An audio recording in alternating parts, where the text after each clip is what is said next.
সুপ্রিয় শিক্ষার্থী আসসালামু আলাইকুম। আরিফস একাডেমির পক্ষ থেকে তোমাদেরকে জানাই শুভেচ্ছা। আশা করি তোমরা ভালো আছো এবং সুস্থ আছো। তো আজকে আমি তোমাদের গণিত বইয়ের পৃষ্ঠা নম্বর 94 এর যতগুলো অঙ্ক আছে সবগুলোই সমাধান করে দেব, ঠিক আছে? তাহলে চলো শুরু করা যাক। তো প্রথমে আমরা ৩ নম্বর একটা অঙ্ক দেখতে পাচ্ছি, সেটাই সমাধান করব আগে, ঠিক আছে? তো দেখো ৩ নম্বর মূলত এটা সৃজনশীল আকারে আছে, ঠিক আছে? তো এটা আমাদেরকে সমাধান করতে হবে। তার আগে কি করতে হবে? আমাদেরকে প্রশ্নটা পড়ে নিতে হবে, ঠিক আছে? তাহলে দেখো প্রশ্নটা যদি আমি পড়ি, বলছে সুখীপুর গ্রামের মোট জনসংখ্যা ১,২৮০ জন, ঠিক আছে? তাহলে মোট জনসংখ্যা ১,২৮০ জন। তার মধ্যে, ঠিক আছে, তার মধ্যে ৮০% লোক, ঠিক আছে, ৮০% লোক কৃষিজীবী, ঠিক আছে? ১,২৮০ জন কি জনসংখ্যা, এর মধ্যে ৮০% কি ৮০% লোক কৃষিজীবী। তো এখানে দেখো ৮০% বলতে আমরা কি বুঝাচ্ছি? শতকরা। এটাকে আমরা বলতে পারি কি পার্সেন্টকে শতকরা। অর্থাৎ ১০০ জনের মধ্যে ৮০ জন লোক কৃষিজীবী, ঠিক আছে? ১০০ জনের মধ্যে ৮০ জন কি কৃষিজীবী। ক নাম্বার দেখো বলছে যে কৃষিজীবী লোকের সংখ্যা নির্ণয় করি। কৃষিজীবী লোকের সংখ্যা নির্ণয় করি। তো দেখো এখানে আমাদেরকে শুধুমাত্র একটাই ক্লু দেওয়া আছে যে কি তার মধ্যে ৮০% লোক কৃষিজীবী, অর্থাৎ ১০০ জন লোকের মধ্যে ৮০% লোক ৮০ জন হচ্ছে কি ১০০ জনের মধ্যে ৮০ জন হচ্ছে কি আমাদের কৃষিজীবী। তাহলে ১২৮০ জনের মধ্যে কতজন কৃষিজীবী লোক আছে সেটা আমাদেরকে বের করতে হবে, ঠিক আছে? তাই এখানে দেখো করে দেওয়া আছে, তো এটা আমরা দুইভাবে করতে পারবো, ঠিক আছে? তো প্রথমত আমি বইয়ে যেভাবে করে দেওয়া আছে এভাবে সমাধানটা করে দিই আগে। তো দেখো এখন বলছে যে কৃষিজীবী লোকের সংখ্যা ৮০% হলো ১০০ ভাগের ৮০, অর্থাৎ ১০০ জনের মধ্যে ১০০ জন লোকের মধ্যে ৮০ জন কি কৃষিজীবী, ঠিক আছে? অতএব ১২৮০ এর ১০০ ভাগের ৮০ সমান সমান হলো, তাহলে কি এটা আর এটা গুণ করতে হবে, তাহলে ১২০০, তাই না? তাহলে দেখো ১২৮০ গুণ হচ্ছে কি ৮০, ঠিক আছে? আর এর নিচে হবে আমাদের ১০০, ঠিক আছে? নিচে হবে আমাদের ১০০। তাহলে এখানে শূন্য আছে, এখানেও শূন্য আছে, ঠিক আছে? এই শূন্য আর এই শূন্য কেটে যাবে। তারপরে এখানে দেখো আরেকটা শূন্য আছে, এই শূন্য আর এই শূন্য কেটে যাবে, ঠিক আছে? তাহলে এখন এখানে থাকছে আমাদের ১২৮ আর ৮। তাহলে এটা যদি আমরা গুণ করে দিই তাহলে উত্তরটা চলে আসবে। তাহলে দেখো ১২৮ গুণন ৮। তার মানে আসছে দেখো ৮ ৮ ৬৪, ৪ হাতে থাকে ৬। ৮ দুগুণে ১৬, ৬ ২০, ২০ এর ০ হাতে থাকে ২। ৮ একে ৮ আর ২ ১০, ঠিক আছে? তাহলে ১০০৪ জন। তাহলে এটা সমান আমরা তাহলে এখানে আমাদের উত্তর আসলো কত? ১০০৪ জন। ১০০৪ জন। ঠিক আছে? এটা আমি এখানে বড় করে লিখে দিলাম ১০০৪ জন। তাহলে এই ১০০৪ জন কি কৃষিজীবী লোক। ঠিক আছে? ১০০৪ জন হচ্ছে আমাদের কৃষিজীবী লোক পেলাম। তাহলে এখন খ নাম্বার। ঠিক আছে? ক নাম্বারটা হয়ে গেল। তাহলে এখন খ নাম্বার বলছে দেখো কৃষিজীবী নয় এমন লোকের সংখ্যা নির্ণয় করো। তাহলে আমাদের মোট জনসংখ্যা থেকে যদি আমরা কৃষিজীবীর লোকের সংখ্যাটা কি বিয়োগ করে দিই, তাহলে কিন্তু আমরা যারা কৃষিজীবী নয় তাদের সংখ্যা আমাদের চলে আসবে, তাই না? তাহলে দেখো আমরা এখানে লিখতে পারি যে কৃষিজীবী নয় এমন লোকের সংখ্যা সমান সমান আমরা কি করব? মোট জনসংখ্যা, এই যে মোট জনসংখ্যা ১২৮০ বিয়োগ এই যে কৃষিজীবী সংখ্যা পেলাম আমরা ১০০৪ জন। এটা যদি এখন আমরা বিয়োগ করে দিই তাহলে উত্তরটা চলে আসবে। তাহলে দেখো ০ থেকে ৪ বাদ দিলে, তাহলে ০ থেকে ৪ বাদ যাবে? যাবে না। তাহলে ১০, ১০ থেকে ৪ বাদ দিলে আমাদের হবে ৬, হাতে থাকবে ১। ১ দিয়ে দিলাম এখন আমরা কাকে দেব? দেখো আমরা এখন ১ দিয়ে দেব শূন্যকে। ০ হয়ে গেল ১। তাহলে ৮ থেকে ১ বাদ দিলে ৭, তাই না? ৭। তারপরে দেখো তাহলে এটা বাদ গেল। তারপরে দেখো ২ থেকে ০ বাদ দিলে ২ আর হচ্ছে ১ থেকে ১ বাদ দিলে ০। বামে শূন্যের কোনো দাম নাই। তাহলে ২৭৬ জন।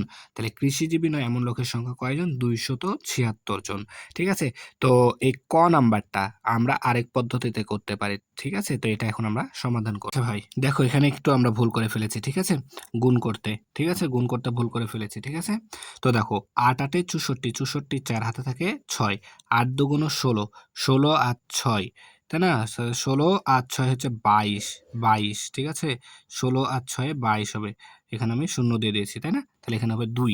তাহলে ৮ দুগুণ ১৬, ১৬ আর ৬ ২২, ২২ এর ২ হাতে থাকে ২, ৮ একে ৮ আর ২ এ ১০, ঠিক আছে? অর্থাৎ ১০২৪ হবে এখানে। তাহলে এই শূন্যটা আমাদের হবে না, ঠিক আছে? এখানে এই শূন্যটা হবে না। তাহলে ১০২৪ হবে। তাহলে এখানেও ১০২৪, ঠিক আছে? ১০২৪ হবে, এখানেও ১০২৪ হবে। তাহলে এখানেও আমাদের একটু খ নাম্বারেও তাহলে অ্যান্সারটা ভুল হয়ে যাবে, তাই না? তাহলে দেখো আমরা যদি এখানে ১০২৪ হবে, ঠিক আছে?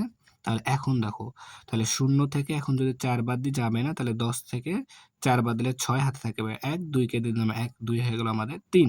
তাহলে ৮ থেকে ৩ বাদ দিলে এটা হবে আমাদের ৫। এটা হবে আমাদের ৫, ঠিক আছে? এটা হবে আমাদের ৫। ৮ থেকে ৩ বাদ দিলে ৫। তারপরে ২ থেকে ০ বাদ দিলে ২ থাকে, ১ থেকে ১ বাদ দিলে ০, অর্থাৎ ২৫৬, ঠিক আছে? ২৫৬ জন হবে, ঠিক আছে? কৃষিজীবী নয় এমন লোকের সংখ্যা তাহলে আমাদের ২৫৬, ঠিক আছে? তো আশা করি বুঝতে পেরেছো। ওখানটাতে একটু মিস্টেক হয়ে গেছে। এখন আমরা যে দ্বিতীয় পদ্ধতিতে করতে পারবো সেটা শিখবো, ঠিক আছে?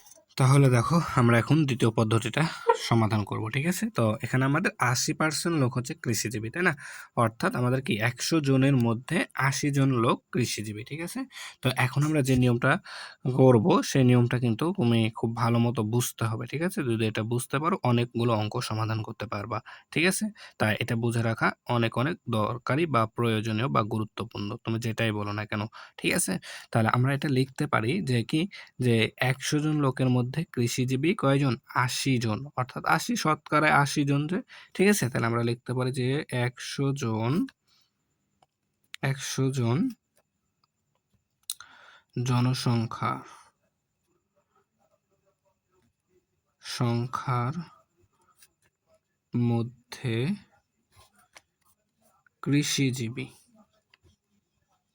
কৃষিজীবী, ঠিক আছে? কৃষিজীবী সমান সমান ৮০ জন। ঠিক আছে? ১০০ জনের মধ্যে আমাদের তাহলে হচ্ছে কৃষিজীবী কয়জন? ৮০ জন। ঠিক আছে? তো এখন আমরা করব কি? ১ জনের জন্য বের করব। অতএব ১ জন জনসংখ্যার মধ্যে কৃষিজীবী হবে কত? এটা হবে উপরে। ঠিক আছে? ৮০/১০০।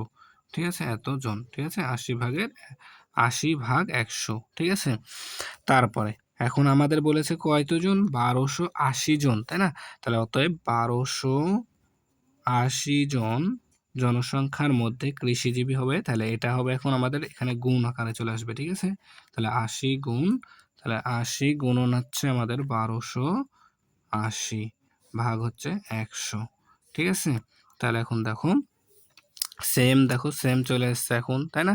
তো আমরা এভাবে কিন্তু এটা সমাধান করতে পারবো। তো এই ০ আর এই ০ কাটবে, এখানকার এই ০ আর এই ০ কেটে দেব। ঠিক আছে? তাহলে দেখো এখানে থাকছে ৮ গুণন ১২৮। তাহলে ৮ কে ১২৮ দ্বারা গুণ করলে দেখো ১২৮ কে ৮ দ্বারা গুণ করলে ৮ ৮ এ ৬৪, ৬৪ ৪ হাতে থাকে ৬। ৮ ২ = ১৬, ১৬ আর ৬ ২২, ২২ এর ২ হাতে থাকে ২। ৮ একে ৮ আর ২ এ ১০। ঠিক আছে? তাহলে ১০২৪, ১০২৪ জন। তাহলে আমরা কৃষিজীবী পেলাম কতজন? ১০২৪ জন। ঠিক আছে? তো সেম উত্তর চলে আসছে। এটাই উত্তর। তাহলে এবার দেখো ৪ নাম্বারটা। ঠিক আছে? তো ৪ নাম্বার বলছে একটি বাগানের মোট ৩০ টি গাছের মধ্যে ১২ টি গাছ কি ঔষধি গাছ, ১২ টি ঔষধি গাছ আছে। তাহলে ৩০ টি গাছ আছে মোট, তার মধ্যে ১২ টি গাছে ১২ টি হচ্ছে কি ঔষধি গাছ। তাহলে বাগানে শতকরা কতটি ঔষধি গাছ আছে? শতকরাই বলেছে। তার মানে ১০০ টির মধ্যে কতটি শতকরা, ১০০ টির মধ্যে কতটি ঔষধি গাছ আছে সেটা আমাদেরকে বের করতে হবে। শতকরা মানে ১০০, তাই না?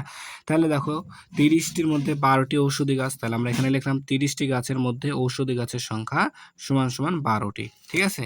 তাহলে এখন আমরা লিখতে পারি যে একটি গাছের মধ্যে ঔষধি গাছের সংখ্যা, তাহলে ১২, এটা সবসময় উপরে থাকবে। আচ্ছা, আর এই ৩০ টা কি নিচে চলে আসবে। তাহলে ১২ ভাগ ৩০। ঠিক আছে? তাহলে এখন আমাদের যেহেতু বলেছে শতকরা, তাই এখানে কি লিখলাম আমরা? ১০০। ঠিক আছে? শতকরায় বের করতে বলেছে, তাই আমরা এখানে ১০০ লিখেছি। তাহলে ১০০ টি গাছের মধ্যে কি ঔষধি গাছের সংখ্যা সমান সমান, তাহলে এটা কি হয়ে যাবে? এখানে ১২ র সাথে কি গুণ হয়ে যাবে, তাই না? এটা উপরে চলে আসবে। তাহলে এখানে ১২ ছিল ১২, আর এখানে হচ্ছে আমাদের ১০০ হয়ে যাবে। ঠিক আছে? আর নিচে হয়ে যাবে আমাদের ৩০ আছে, ৩০ থেকে যাবে। ঠিক আছে? তাহলে এখন আমরা এই ০ আর এই ০ কাটতে পারি। ঠিক আছে? এখানে একটা ০ কেটে দিলাম, আর এখানে একটা ০ কেটে দিলাম। আচ্ছা, তারপরে ১২ কে ৩ দ্বারা ভাগ করলে ৩ ৪ এ ১২, ৪। ৩ ৪ এ ১২। ঠিক আছে? তাহলে এখন এই ৪ গুণন ১০, তাহলে ৪ ১০ এ ৪০। ঠিক আছে? ৪ ১০ এ ৪০ টি। তাহলে আমাদের কি ঔষধি গাছের শতকরা ঔষধি গাছের সংখ্যা কয়টি? ৪০টি। ঠিক আছে? এবার দেখো এবার ৪ নাম্বারটা। ঠিক আছে? তো ৪ নাম্বার বলছে খালি ঘর পূরণ করি। ঠিক আছে? খালি ঘর পূরণ করি। তো ৪ নাম্বারে আছে আমাদের কি যে ২৫ লিটার ৫০ লিটারের কত পার্সেন্ট? ঠিক আছে? ২৫ লিটার ৫০ লিটারের, তাহলে এটাকে আমরা কি করে সমাধান করতে পারি? তাহলে দেখো এটা আমরা সমাধান করতে পারি যে কি ২৫ লিটার ৫০ লিটারের, তাহলে লিটারের তার মানে ৫০ নিচে যাবে আর ২৫ উপরে যাবে। আর এটা যেহেতু শতকরা বলেছে তাই আমরা কি করব ১০০ দ্বারা গুণ করে দেব। ঠিক আছে? তাহলে দেখো এখন এই ০ আর এই ০ কেটে গেলে, ঠিক আছে? তাহলে এখানে থাকবে ৫, ৫ এ ২৫, ঠিক আছে? ৫ ৫ যা ২৫, তাহলে ৫ ১০ এ ৫০%, ঠিক আছে? এরপর দেখো ২ নাম্বার ১২০, ঠিক আছে? ১২০ কিলোগ্রামের ২০% হলো। তাহলে ১২০ কিলোগ্রামের, তার মানে ১২০ কিলোগ্রামের, তাহলে গুণ এর আছে যেহেতু তাহলে গুণ করতে হবে 20%, 20% মানে কি ১০০ ভাগের ২০, ঠিক আছে না? তাহলে এখন আমাদের দেখো এই ০ কেটে যাবে, এই ০ আর এই ০ কেটে যাবে।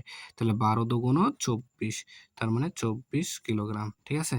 আচ্ছা ৩ নম্বর হচ্ছে ১৬ জন লোক হলো ৫০ জন লোকের ৩২%, ঠিক আছে? ৫০ জন লোকের ৩২%, ঠিক আছে?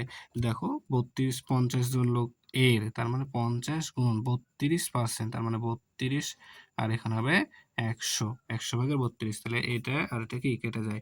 তারপর ৫ দুগুণ ১০, ২, তারপরে ১৬ দুগুণ ৩২, ঠিক আছে? ১৬ দুগুণ ৩২, তাহলে এখানে আমাদের ১৬ জন লোক চলে আসলো, তাই না? তাহলে ১৬ জন লোক হলো ৫০ জন লোকের ৩২%, ঠিক আছে? তাহলে আশা করি তোমরা বুঝতে পেরেছো।